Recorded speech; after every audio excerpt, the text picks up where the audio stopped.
कुछ लोगों ने ये लिखा था उसमें कि हनुमान जी जो हैं जी वो शिव जी और विष्णु जी दोनों को ही मतलब एक तरह से दोनों के बीच के कड़ी हैं, जी क्योंकि शिव जी के रूप हैं जी और उन्होंने विष्णु जी के अवतार रामचंद्र जी को की सेवा की थी। जी।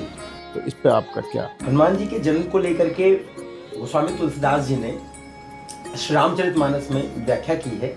उनकी माँ अंजना जो पहले अप्सरा थी पुंजिक स्थला, उन्हें श्राप के बाद जब अंजना जन्म मिला, उनके जन्म को लेकर के कई सारी कथाएं प्रचलित हैं। उसमें एक ये भी है, दशरथ यज्ञ के बाद माँ कैकेयी, कौशल्या और सुमित्रा के पास पहुंचे तो वो लोग इतने प्रसन्न थी कि वो उनके हाथ में जो खीर था वो सभी ने गोले बनाने शुरू किए। माँ कैकेयी ने गोले बनाया कि माँ कौशल्या को पहले ही आधा भाग मिल गया था, कैकेयी और सुमित्रा को उस आधे भाग में आधा आधा मिला। माँ कैकेयी ने आधा भाग निकाल के उसमें से थोड़ा सा तोड़ा और ऐसे हाथ में लेकर के उसे उछालने लगी। एक ऋषि थे, उन्होंने श्राप दिया था एक अप्सरा को किसी कारण से कि जब भी तुझे पृथ्वी पे जा करके तू सबसे निम्न जात में चील बन जा।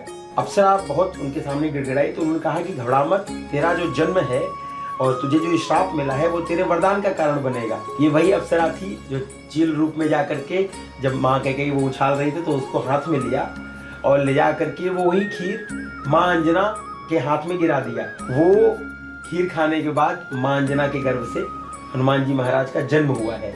तो जो भी आपने कहा ना कि भगवान विष्णु से मिलता हुआ और भगवान शिव से, तो वो शंकर सुवन भी हैं और प्रचलित कथाओं में। और कई संत ऐसे हैं जो अपनी अपनी अपनी अपनी कथाएं कहते हैं।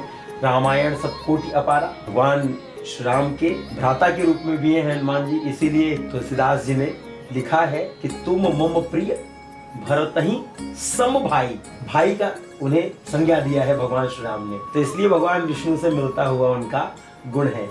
और जहाँ तक भगवान शिव की बात है वो तो कथा सदैव से प्रचलित है कि शंकर सुवन केशरी नंदन तेज प्रताप महाजगवंदन।